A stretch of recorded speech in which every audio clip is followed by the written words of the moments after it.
like a butterfly and sting like a bee. The Mirror brings you After the Bell in association with Betfair. Hello and welcome to After the Bell, Mirror Fighting's boxing show in association with Betfair. Just the two of us this week. All right, Will Smith. I really wanted to burst into song there, but that would not help with the numbers. If you are watching on YouTube, please hit subscribe, hit the thumbs up. It really does help. We come to you, of course, after a night of shocks in the boxing world. Vasyl Lomachenko beaten by Teofimo Lopez in Las Vegas. Lewis Ritson beaten by Miguel Vazquez in Peterborough. But nobody told the judges. I'm joined by Declan Taylor. Of course, we'll run through those two fights. We'll also talk about whether WBC are ruining boxing after their proposed introduction of a new weight class, not to mention the franchise titles. So, Declan, of course, Lomachenko losing on Saturday night. All three judges in agreement, 116, 112, 117, 111, and outrageously 119, 109. We'll get into the sort of details of the fight in a bit. I had it 116, 112, gave Lopez 1-7 and 12. What were your initial thoughts and about the fight? Just your general takeaways. Yeah, I had it 7-5, so basically in agreement with everyone apart from Julie Lederman, I think was the judge who had it 1909, which was obviously ridiculous. But we spoke last week about the idea that maybe Lomachenko one day will get beaten by the weight when you start stepping up a lot. That's what happens in the end, and that might sound like a bit of a disservice to Teofimo Lopez, who I thought was incredible last night. He basically controlled the whole fight. Yeah, he lost some rounds in the sort of back end, but his control of the fight and the tempo and the occasion, okay, without fans, but there was a lot of pressure, a lot riding on that. The build-up was massive. And for him to go in there and do that, impose himself early with some heavy shots, which I think really was what made Lomachenko start so slowly and take so long to get going. I think he was wary of that. But I think that was as a result of how heavy-handed he was, how big and strong he was. And Lomachenko just couldn't use his feet to get those angles. He couldn't get his jab. The jab didn't get going for 3, 4, 5 rounds, really. He looked dangerous and sharp when he did land a couple of times. Those little combinations, hook, cross, hook, that sort of stuff on the inside and sort of spinning off, but it just didn't happen enough. And I do just feel like it was just up against the task was too big for him. Literally, he couldn't really make a massive dent in Lopez, who also was able to, bearing in mind he's young and that was his 16th fight. Only gone the distance once, I think. That was only the second time, I believe, that he's been over 9 rounds or something like that. There was no hint of fading, although he did lose a few rounds down the back end. He wasn't fading because he was able to control the pace in the first half and early stages of the fight. So it wasn't like Lomachenko thought, let's just get through a couple of rounds when he's going to be powerful and then take over, because there was no fading of power because Lopez could just take the fight at his own pace. Amazing performance. It was sort of the result that nobody predicted. People said that Lopez could win by points. Lopez win by stoppage, Loma on points, or Loma would get him out of there late on. I saw a lot of those predictions, a late stoppage after beating him up for a sustained beating or whatever, and it went the other way. It was a bit it reminded me of when Fury beat Klitschko in Germany, and it was Fury might be able to knock Klitschko out, but likelihood is he'll get knocked out or Fury will win on points. The idea of Fury winning on points was pretty wide, the same as Lopez. For me, that makes it an even more credible victory. If he'd just gone in there and chinned Lomachenko, a lot of people would have just said, well, it's because he's small and whatever. The way that he went about his business, won the fight, and now I expect him to move up. I mean, it was just the stuff that dreams are made of. And I think there's a shout that is the best win of any active fighter at the moment. I mean, I think you did put a list. Yeah, for me, that's the best one because, Fury against Klitschko, Fury against Wilder. I'm talking active fighters. Chocolatier, Saul Rungvisai beating Chocolatier at Madison Square Garden that night. Those, and I would say Ruiz beating Joshua. Those sorts of nights, occasions, and also the sort of the opponent really is what makes the win so great. Lomachenko's had 16 fights as well now, but his amateur record, and also the fact that he'd already won all those world titles, and it's this anomaly of a record, Lomachenko's. Lopez is 23. That was his 16th fight. It was just absurd that what he's gone in and done there, and done a number on him, and really he got cut at the end, but really, didn't really get a mark on him. Amazing win. And hopefully that's not lost by the fact that it was, for a lot of more casual fans, might have seen it as a boring fight. But yeah, I thought it was incredible. I thought the fight was a thriller as well, even though not in the traditional sense of the word. But yeah, unbelievable. New king of boxing. Absolutely. You mentioned Lomachenko's slow start. That's nothing particularly new, but it was that strange feeling of, okay, 1 round yet, fine, 2 rounds, okay, maybe 3 rounds. But then, on my part, certainly by halfway, he's needing a knockdown at least to get a draw or to win it. But that's not, you can't just say, oh, why did you not start fighting until the 7th or 8th round? Clearly, as you said, you have to give Lopez the credit for, he went to the body quite a lot with the right hand early on. He forced Lomachenko into having to start slowly, rather than Lomachenko thinking, right, I'll wait until the second half and then he'll fade. Yeah, precisely that. I personally actually gave Loma the second round, which was a tight one, but he landed a couple of shots which just gave him the edge, but it was a close round, could have gone either way. So you could easily have had Lopez 6-0 up halfway through. And yeah, that would never have been the game plan. To be honest, I would have been surprised if the game plan was give away early rounds because we'll take over and knock him out late on. I don't really see that as Lomachenko's style, certainly not his dad's style. So yeah, you're 100% right that was the reason that he started so slowly, he just couldn't get going and couldn't get off, was because of Lopez. And I think he was heavy-handed. He made sure that he made an impression early and put pressure on him. He said that after in the interview. He said the key was you have to pressure him because he doesn't like going backwards. As much as his footwork's great and his angles are great, he's not an amazing back foot fighter. You need to pressure him. You need to let him know you're there. And the fact that Lopez is this big, strong, powerful, really light welterweight made it that much more daunting and more difficult for Lomachenko to get going. Because if you remember the Campbell fight, he started slowly, and everyone thought, "Wow, this is a bit surprising." But it's that idea, yeah. But he takes a couple of rounds to download his opponent, and then he takes over. But he just didn't. And you get to 7, 8, and you're like, "No, he's not going to win this. Like, unless you're going to knock him out, which let's face it, he's not going to." It was a bit of a foregone conclusion halfway through, and for me, that's just gives even more immense credit to Lopez. I think what's important with these fights is we don't suddenly make these rash new judgments on beaten fighters. Of course, Lomachenko's legacy is secured. But what does this, when we look back in maybe, 5 years' time, what does this fight do to his legacy? Yeah, I was thinking about this this morning, actually, because for me, like I said last week, he was my number 1 pound for pound. I mean, you can't keep him top of the pound for pound list after losing a fight like that. But there is a caveat for me that, if they were both, if Lopez were the featherweight, I would think Lomachenko would have done a number on him, much like he did with, likes of Nicholas Waltz, big punches like that. But because he'd gone up, but that's what you do. And that's why you get the praise when you win belts at multiple divisions. What it did do is it did, for the first time, really leave us, we saw Lomachenko out of ideas and out of, the genius had faded a bit, because, that's what a genius does. It comes up with ideas and thinks in different patterns to everyone else and sort of finds a way out.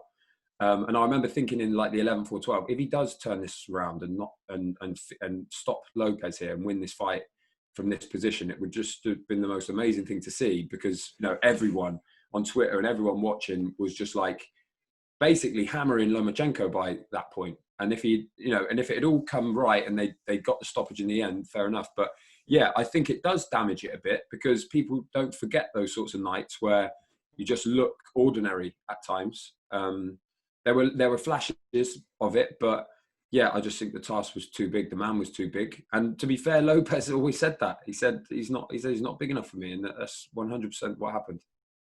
You're right, and he was right. His dad was right. As much as I think, because of certainly his dad's brash persona, you kind of want them to be wrong. You tend to, you tend to think that there's no way he can be right because of the way he went about it. But they were absolutely spot on. And as he's 23, Yeah, it's unbelievable. Absolutely ludicrous. I mean, in terms of what's next, I think Josh Taylor or Jose Ramirez might be the most popular fighter in the world. I think everybody is calling them out now, and Lopez has said he wants the winner of that fight. I mean, so does everybody.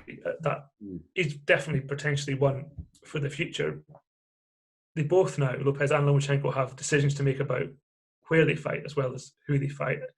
Hard to see Lomachenko staying at lightweight, you would imagine. Does Lopez hang around and fight the technical WBC world champion Devin Haney, perhaps? Or does he now just... Because if he doesn't move up to fight for a belt, there's not much point moving up, right? No, yeah, and I think... I mean, for first thing, that 10-stone division was already buzzing, and now to have, to chuck Lopez in would be really, really good. I think it was telling that he did say in the post-fight interview, he mentioned Haney, because as far as I could tell, they were going to do lightweight for as little time as they could possibly manage, which is now. They've got all the belts. Why would they hang around? But then to mention Haney, unless he thinks that he would do Haney at 10 stone, maybe. But yeah, maybe the Haney fight would happen because he would see it as a big money fight, and two Americans, it would be a way of raising his profile. He might think, well, I'll get a better profile from beating Haney in America than by beating Josh Taylor, for instance. Whether or not that be true, that is the case. But I would fully expect them to move up and vacate the belts, and then maybe Loma would stick around at lightweight because there aren't that many lightweights or any that could beat him outside of Lopez. Or he goes back down to super feather. I'm not really sure. I would think he'd be at lightweight and there'd be some belts up for grabs. That is how I would see it panning out, and it'd be interesting to see how he bounces back from that, because he's basically had it his own way his whole life, boxing wise, because of how good he is. The Salido fight, the caveats there where he was too old and too wise, and he fouled to victory, and it was only his second fight and all that sort of stuff. But there's nothing here apart from, he's too big for you, but he made lightweight. Lopez made lightweight, so you can't use that really as an excuse. I think, who knows, maybe we've seen the last of him. I would be surprised, but it's going to be really interesting to see how he comes back. And do they want a rematch? I'm not sure. I would guess they would, but if you're Lopez, would you go and box Lomachenko again? I would doubt it. I mean, I think from what Lomachenko has said, of course he said he disagrees with the cards, but he didn't look confident at all at the end. He was very much resigned. It was a case of, make the decision, make the announcement, and I'm out of here. Yeah. And any rematch, I mean, there was no rematch clause for a start, and it just feels like some way in the distance. And actually, I think their paths probably diverge far more now than come back together. Yeah. And you're right, maybe... If his dream was which it seems to have been, to unify a division or to become the undisputed champion. Unificate, that's what he says. I mean, I'm so confused by it, because the WBC, there was no WBC belt on the line in theory, although there was at least two in the ring. But then the WBC have tweeted about Lopez being the new champion. We'll come to them in a minute, but yeah. But I mean, not to mention those belts, but did you see that? Now they give out a belt that is shaped like a towel to the trainer of a world champion. So now the old man's got a green and gold towel. Is that what that was? I did see it, but I thought it was just the light, or it was just really early in the morning. Oh, dear. I don't know. But so it is hard. If that was your dream, of course, if the belts become available, he could start again. But maybe we have seen the last of him. If there's nothing else to achieve, he's happy. He doesn't seem like it's not as if he's, I don't think, chasing material wealth. No. Not that he needs it, but he won't feel like he has anything to prove, though. You know what he's like what he seems to be on the outside. He's obviously supremely confident, if not arrogant, and knows the value of every single one of his achievements. So it's not like he has anything unfulfilled in any way in that sense. So who knows? I mean, it's not great. He didn't do an interview or anything last night. I doubt we'll hear from him for ages, but maybe we have. What is he, 33? How do you rebuild? Like, why would he rebuild from there? Like, what has he got to prove now? I'm not sure. It'd be a shame if that was the last we saw of him, but it wouldn't surprise me. yeah, it does feel, from a fan's point of view, it's kind of sad. I mean, I know maybe that's a strange word to use, but you know, when if you build someone up as you do in sport all the time as almost invincible and as this genius, as you say, and you have this idea of how the fight's going to go, and you're convinced he's doing it his way, and then for him to lose, you start to question a lot of things in life. I mean, let's not get too deep, but you do start thinking, oh well, if that wasn't true, what else is not true? That is true, and there is a problem then when you go through the weights, because there are weight divisions for a reason. It reminded me a little bit of Garcia against Errol Spence, and then it also got me thinking about Terence Crawford, another guy who we all rate massively highly. When's it going to catch up with him? When's he going to come across someone who's not as good as him, but is just too big and strong? Maybe it's Errol Spence, and you do start thinking that, and then you wonder, well, what has Lomachenko got left to do at featherweight or super feather? What's the point?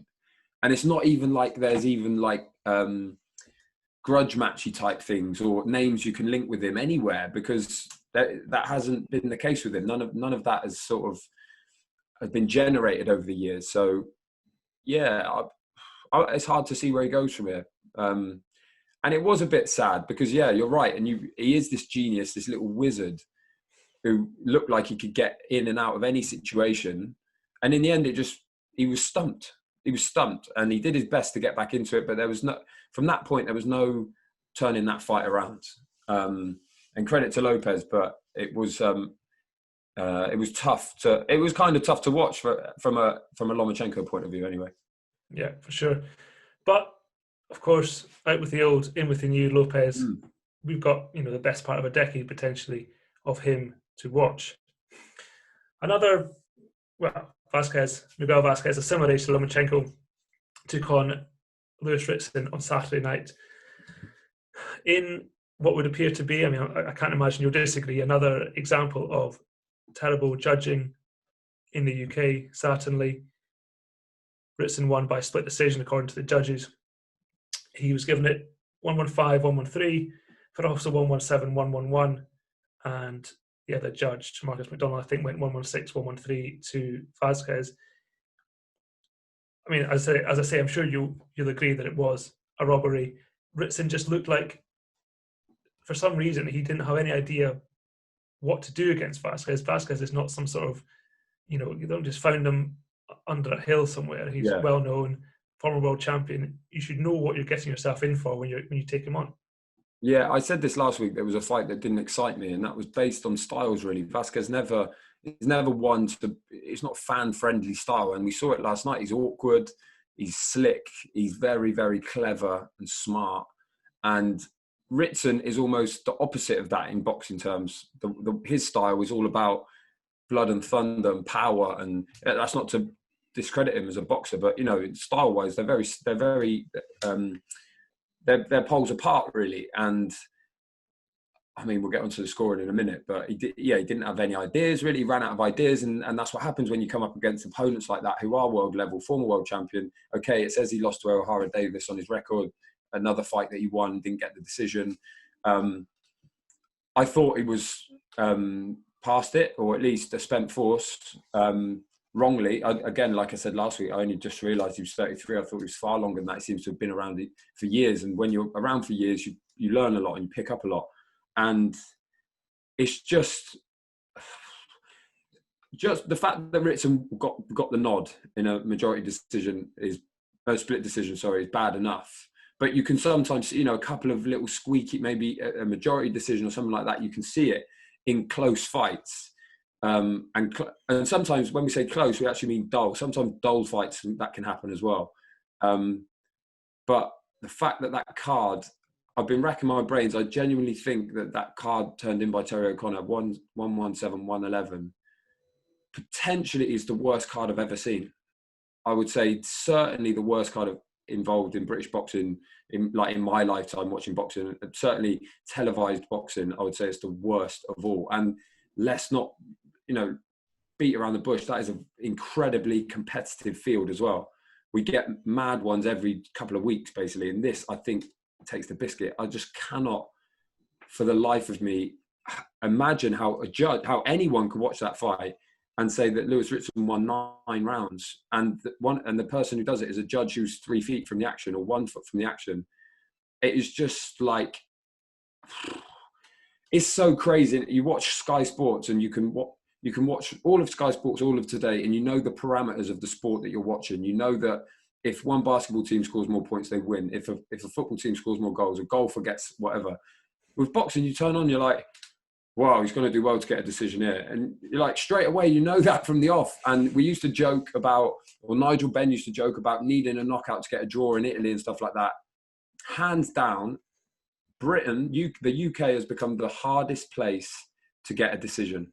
And by that, I should probably say the worst place for an away fighter. It's not a good thing. It's not like going away from home for a football match and being like, oh, the fans, it's hard to get a result there. No, it's because the judging is incompetent for the most part.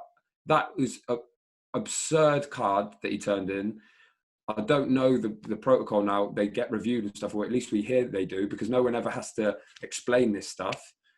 It's just like, where do you even start with it? And poor old Miguel Vazquez is just the latest one in the long line. And also Lewis Ritson as well, because he's getting a lot of stick for it. And he turned up, he did his job. He didn't win the fight. It's not his fault. It's just, I can't, it's so damaging. You can't even begin to get across how damaging it is for the sport. And this happens not just once, but when it happens week in, week out. And we're talking about hardcore boxing fans see this. Imagine being someone who's just in and out, watching Sky Sports every now and again, and they see that. It's just, it's hard. I don't know what you make of it. I don't know if you're beyond caring now, because that's the even sadder thing, is that people are beyond caring now. It's one of those cards. I mean, I'm sure this didn't happen, but if Terry O'Connor came out and said, yeah, I somehow managed to get the fighters mixed up. Exactly that did happen, I think, last year maybe. Not in this country. Then you'd like, okay, fine. I mean, there are some pictures going around on social media. I'm sure that's his card, because he was sort of shuffling around and if you look closely, it looks like a card or two or whatever. It doesn't look great for him either way. It certainly looks like a phone. I mean, that would explain it if he sat there on Insta or whatever. I don't know if he tweeted during the fight. That's probably, that might have been a little bit too obvious, but I think there's a real point. There's a real point about, okay, that's happened. As bad as that is, that's happened. But now it's what happens as a result. Yeah, exactly that. And do I think Miguel Vazquez is going to kick up a huge fuss? I doubt it, to be honest. I suspect he probably isn't even that surprised. If this happened to an Eddie Hearn fighter, let's say in another country, he would be banging on about it all night long. And then into the next day, he'd be calling for appeals. He'd make, and I don't suspect Vazquez will do that, but that doesn't mean there shouldn't be something in place with the board of control. And as you say, now, we definitely for years had this mentality of if a promoter sent his fighter to another country, they were doing them a disservice. Frank Warren and Eddie Hearn always had this back and forth, oh, you always send them away for world title fights. And then you're right, we think, oh yeah, they'll find it hard to get a result out there. But now, any world champions or people wanting to challenge for a world title who've seen that and seen it over and over again, we cannot ever question them if they turn around and say, no, absolutely not. I'm not coming to London or the UK. But it's the same in football, where referees never explain themselves. That has to be,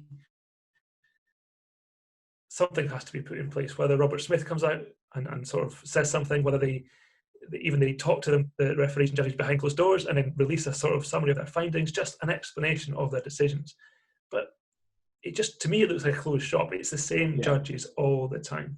And I know right now we can't actually, it's a bit difficult with everything, but even in normal times, it's the same judges. There can't be a big pool. And maybe people don't want to do it, or maybe they just don't look very hard. Someone needs to be accountable, don't they? And you mentioned about Vazquez and, you feel sorry for him and stuff, but actually it's a bit bigger and a bit beyond Miguel Vazquez, because then it's damaging to the sport in this country, and then the next people that come along and the next person that gets robbed. And it's like, well, why wasn't this sorted? I remember Terry O'Connor, as much as I hate to really sort of, dig someone out, but Terry O'Connor's the same referee when Nathan Cleverly was almost stopped on his feet by Sergey Kovalev. He walked him back to his corner, sat him down on his stool, allowed him to go back into the next round and got absolutely chinned again. But it's just somewhere along the line, there's not enough scrutiny on this stuff. And I don't know what happens at the board, because we never hear, but I don't know what would happen on Monday morning. at the board? Is Robert Smith on the phone to him? Do they sit down and rewatch it and say, can you explain why you did this? Like what happened here? You would like to think so, but then if this has happened in the past and these people are still getting gigs all the time, then actually that's not good enough then, because it's not solving anything. Because you're right, you get the same refs, the same judges. For the most part, a lot of them are very good, but it's becoming a farce, to be honest. And it's borderline scandalous that these people are turning up and putting their lives on the line for our entertainment, turning up from all over the world, fighting in our country, and they're getting this sort of treatment. And to be honest, okay, it's subjective, but it's not that subjective, professional boxing score. And yeah, there are, there's no goals going in or anything like that, but there are clear parameters with which to score a fight. And if everyone else is scoring it just about the same, how is one person getting it so wrong? Subjectivity is not an excuse or some sort of get out of jail free card with that. It's just, it has to change. I don't know how, and to be honest with you, I don't think it will. And that's what is really sad about the whole thing. Yeah, I suspect you're right. I mean, I know you have a list on your dartboard of phrases you hate in boxing, and one of them presumably is "it's what you like," but there was nothing to like about Lewis Ritson last night. He came forward, hands up, and then it was okay. So I'm going to let Vazquez do his work, and then I'll do something. But you can't do anything when he's just moved off. And the result. So the judging was terrible, and to be honest, I'm sure Lewis Ritson deep down probably knows it, or certainly will when he watches it back. But he will have to question his own performance as well. The corner were very well. There was no urgency for the start. They seemed confident they were winning, and so where does he go from there? I mean, it was a step up, if you like, but it should have been a step up to learn something, to show that you were progressing. But to me, he seems to have a lot of work to do. Well, he can do one of two things. I think he can either fight someone similar and try and develop his game to be better, more, have more options, or he just goes back to being the fan-friendly fights where he stands and trades. Not much fun without fans. And maybe that's his niche. Yeah, I mean, it's one of those fights where actually losing and the right decision being read out obviously would have been great for Vazquez, but almost would have been better for Ritson as well, because then you're like, right, okay, I got found out here in this fight against a fighter from this level. It's the second time I've lost now. What am I not doing right? What do I need to address? What do I need to change? And sometimes it's the best thing that can happen to you at this point. And it didn't happen. And like you say, let's hope that when they sit down and watch it, they're like, okay, we lost that. We got lucky with the result, but actually forget the result. We need to do this, this, and this. Otherwise, we're going nowhere. And we can hang around at domestic level. That's cool. But if we want to get elsewhere, if we want to go beyond that, which is obviously the big dream for him, they're talking about St. James's Park and all that sort of stuff. They're talking about Progrès. It's like, yeah, okay, you can do that, but things have to change. He's only young. He's a big puncher. He's so hungry and dedicated to the sport. Then, of course, he can turn it around. But when you win a fight, when he wakes up this morning and he's the winner of the fight, then maybe there isn't that, okay, right now I've got to rethink things. So yeah, it's wrong on every level. It's just a shame. And that we spend so long on this podcast moaning about things. It's almost like, it's a sad indictment of the stuff we have to put up with as fans of this sport. But I don't know, we keep coming back, don't we? Oh yeah, we do, and that's the problem, isn't it? Like all the things that are wrong with it. We'll be back this week, next week, and people will keep watching and people will keep fighting. I mean, hopefully, to be fair, at least Eddie Hearn has come out and said that was the wrong decision. Yeah, he is a man in a position of power in boxing in this country. So if he really wants to, if Frank Warren really wants to, I'm sure they could try to influence some sort of change. But again, the problem is Monday morning, things move on again. Then there's another batch of fights this weekend to think about. I'd love to know who made the fight, the matchmaker officially, who it was. I don't know. I haven't seen it on BoxRec. Often the person who says the matchmaker has not actually made the match. But from the outset, like I said, it didn't excite me anyway, style-wise. But watching last night, it was like, who decided that Miguel Vazquez would be a good fight for Lewis Ritson. Who, in their right mind, thought, I tell you what would be good is get Ritson in with Vazquez, because that's going to really showcase his skill, and he's going to. Because it wasn't. It was it was bad. And you said, go and fight him, go and maybe a rematch or whatever. If they steer clear, go and fight someone. Go and fight someone who can get hold of. Well, particularly given this fight was supposed to happen in front of fans. I mean, you can imagine that would have been horrendous, and it wouldn't have changed. Of course, it wouldn't have changed the result, but that would just have. Well, maybe. But you know what? Maybe Ritson would have been better. Maybe would have been more at the races with fans. We saw it. I don't know if we're going to talk about we'll touch on the undercard, but Joseph Laws was another one who got stopped by Ryland Charlton, who I'd only heard of here and there. What a performance from him, by the way. But it was one of those where, okay, if Joseph Laws had come steaming into that arena backed by all his fans, he's a different fighter, and without him, he wasn't. And maybe Ritson there was a bit of that.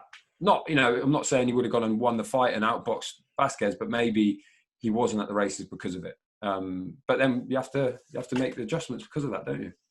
Yeah, of course. You can't. Very few fighters can rely on A, having that support in the first place, and then B, having it every single time. I mean, you're going to, at some point in your career, find yourself either the away fighter or somewhere that you can't have thousands and thousands of fans. And you're right, you mentioned Joseph Laws. He lost. Cassius Ashfaq also lost to Mark Leach. It was a night of upsets. But I think that was a great fight. Great performance from Mark Leach, by the way. Definitely. And I think, of course, you can highlight the fact that the favourite lost or the house fighter lost. But what an opportunity for these two guys, which they grabbed. They were on TV in fights they may not have been in otherwise, certainly maybe not on TV. And brilliant for them. And hopefully they can now go on and sort of start to earn the exposure that the guys they've beaten have had. Yeah, maybe the era, and Charlton sort of suggested this in his interview. He said that, ticket sellers now, the currency of a big ticket seller in this day and age right now is not, who cares? You can't sell any tickets, so you just get the best people in. Charlton, amazing performance out of nowhere. Can't wait to see him again. Mark Leach, one of the sort of best kept secrets. I remember Frampton saying he's the best fighter in their gym. He said that ever since he turned up. I wasn't sure. I always thought he was more of a bantamweight, so I wondered whether it would just be Ashfaq would be too big for him. But I remember when he stopped like Lewis Norman and stuff, clearly one of those real slippery, switch-hitting guys, never going to make anyone look good. He was superb. Really good performance. So, I mean, it's great, isn't it? And that's the thing, the card, actually, that Sky card, which got hammered by a lot of people as one of the worst they've ever put on, before anyone threw a punch. It was brilliant. And then it was just let down by the main event judging. And that's what that's the first thing we're talking about, when really it was a night of a thrilling action and upsets galore, what we'd love to see. But it was just totally overshadowed, which is just, it's no good for Eddie Hearn, it's no good for Matchroom, it's no good for boxing. Yeah. No, you're absolutely right. And that leads me on to what is also not good for boxing.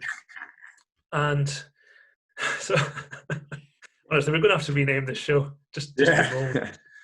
But the WBC, it would seem, have now officially decided to create, even as I say this, there are so many points in my head that just annoy me. They're going to create another division between cruiserweight and heavyweight. So the cruiserweight limit will be reduced to £190. And if you are between 191 and, let me just get this right, 224, I believe. They haven't even got a name for it, but let's call them a super-cruiserweight or something. So, I mean, so basically, first of all, you're asking someone who is maybe doesn't find it too difficult to, or maybe someone who finds it really difficult to get to 200 for a start, but doesn't want to be a heavyweight, now has to choice between, I'm going to have to come down another 10 pounds, which is probably very difficult, or pile on weight, really, if I want to be a proper sized heavyweight. Super cruiser. Yeah, and look, think of the people. I know Deontay Wilder was heavier against Tyson Fury this last time, but he wasn't beforehand. No. And I think they did actually suggest Wilder-Usyk as their sort of dream fight for this new division. But if you look at the names, go back in history, Ali, Foreman, all really that generation. This is bonkers, right? Frazier, Lennox Lewis, Deontay Wilder, all of these people would be super cruisers. They're basically relegating these people to boats. They sound like boats. Super cruiser sounds like a boat. And you're like, not only, first of all, there's so many things in boxing that need addressing that the WBC have been good in certain areas, like the clean boxing program. I mean, the franchise title was just absurd. They need to sort that out. The last thing they need to be doing is introducing a new weight division. I get the point that the jump from, first of all, the jump from light heavy to cruiser is a bit much when you think about in relation to all the other ones. You're talking, was it 25 pounds compared to 8, 6, whatever it is everywhere else. So that's bad. And then, then if you want to go from cruiserweight, like we spoke about Maris Bradis, Usyk's going up, David Haye did it, you end up nowadays fighting massive guys. And it's like, okay, well, then that's because that's what heavyweights are like. That's why they've become a heavyweight boxer, because they're big and they know they can make money and their size is going to be a factor. A bit like if you're massive, you might go and become a power forward in the NBA. It's like, that's the whole point. I get it, but it's just the wrong way. They've just gone about it totally the wrong way. It's just come out of nowhere. Oh, by the way, we're going to start this new weight division. It sort of makes a mockery of boxing, because it's almost like totally ripping up the history books a bit. It's kind of like you say, some of the names that have won world heavyweight championships, no longer heavyweights. And also, not to mention that I guess none of the other organizations are going to do this. So then you've got an even more fragmentation. So you've got these people who are going to be competing in one weight class, but then to be in the WBC, you get another one. It's just a total mess. And then absolute icing on the cake. For me, they've even messed up the limits, like the new limits that they've dreamt up, like you say, 191. It just, none of that makes sense either.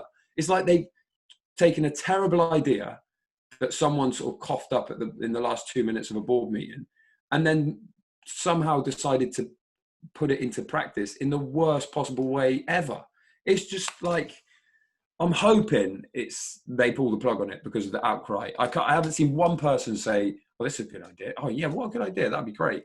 Everyone has hammered it, which, I mean, gives you some, there's some confidence then that people do know what they're doing in this sport somewhere. It just seems, I don't know if it's a smokescreen for saying they're I don't know. It's just, I just don't know. I can't understand where it's come from at this point as well. It's just ridiculous. And like you say there, they mentioned Wilder.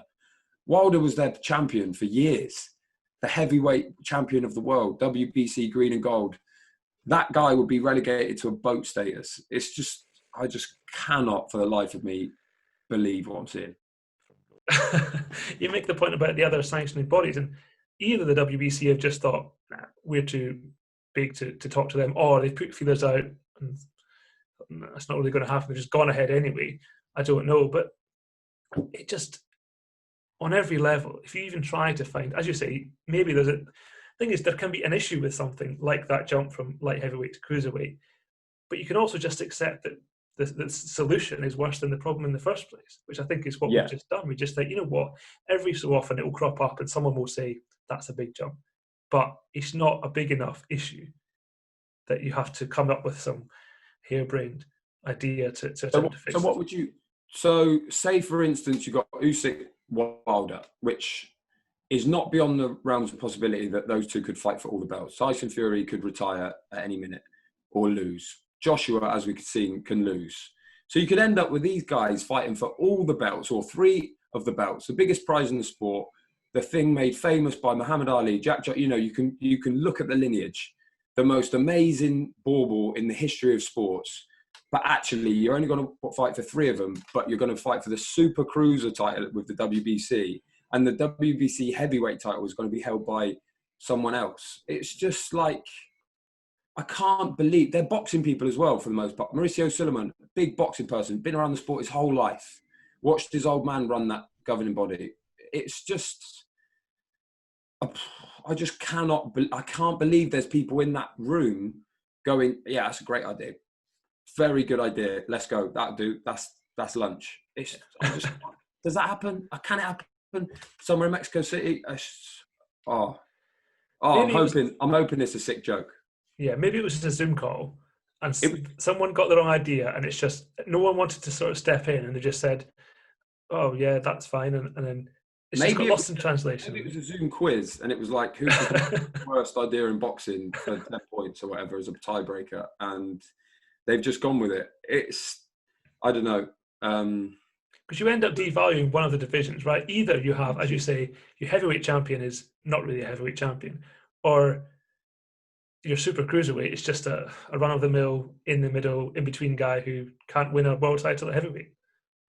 That's exactly it. And that also, like we've just said, you can get really good small heavyweights. You haven't got to be 300 pounds or whatever, 250 pounds, whatever the limit is. You haven't got to be that heavy to be a good heavyweight. You can still do the business. Look at David Hay. And then that's the carrot, isn't it, for good cruiserweights? They go, maybe I'll give it a go at heavyweight. Okay, the weight differential is crazy sometimes. Like even with Wilder and Fury, you're getting stones and stones, but that's heavyweight boxing. That's the point. I mean, unless all of the organisations can get together and come up with something as a unit, which is obviously totally impossible, it's just, I just cannot see the value in it. I can't, unless they've literally gone, how can we get some more sanctioning fees? How can we get another sanctioning fee out of these big guys because we've got one champion? And to be fair, the WBC have had a miserable, in terms of their reputation, this whole fallacy about Dillian White being mandatory challenger for 1,000 days, which he wasn't, and the legal battle they had with that, and with after the Povetkin drug test years ago, and Dominic Brazil hanging around him waiting for a shot. They've been pretty bad in terms of their WBC heavyweight titles been inactive, so their best belt hasn't been making them any money. So maybe from a business point of view, they've literally gone, how can we address this? How can we get some more money out of these big guys? It's a cynical way of looking at it, but that's probably the truth, isn't it? Yeah, definitely. Nothing is off the table when it comes to boxing. This is the problem. Something will always surprise you, and then when you think about it, you think, actually, yeah, of course they've done that. Of course they've done that. We'll see. And the thing is, if there is in a year's time, if we're all still here and still doing this, and there's a super cruiserweight world title fight on, will we talk about it? Probably. Yeah. Usyk, Wilder, all the belts. Well, on that note, we shall end. Hopefully next week. Hold on. We didn't even talk about franchise champion. Let's save that. Let's not even get into that. The genuine question, is Vasyl Lomachenko still the WBC franchise champion? Of course he is. The whole point of a franchise champion is you can't lose it. He's still the champion of the franchise until maybe they'll think of a new weight division for him, because lightweight's a little bit too big.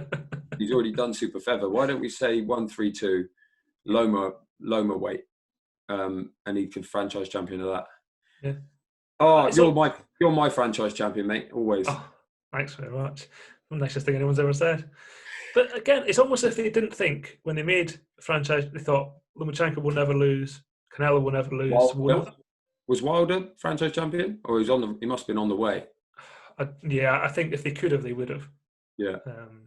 And there's obviously talk of Fury being made. It's just, listen, hopefully they'll take a leaf out of Boris Johnson's books and perform U-turn after U-turn, and we'll. Not that anyone should do that. I wonder where you're going to go with that. That's the only thing you can do. So yes, hopefully next week we'll talk more about boxing, less about WBC. We haven't touched on them, but there are actually three heavyweight. See, now get heavyweight on the brain. 3 world title fights on Friday night. Roman Gonzalez, Juan Estrada, and Julio Cesar Martinez, all involved separately. We will look back at them and then look ahead to, well, it is definitely a heavyweight fight between Derek Chisora and Alexander Usyk the following weekend. Thank you very much for joining us. We are available on YouTube and Facebook, as well as via podcast on Spotify and iTunes. We'll see you next week.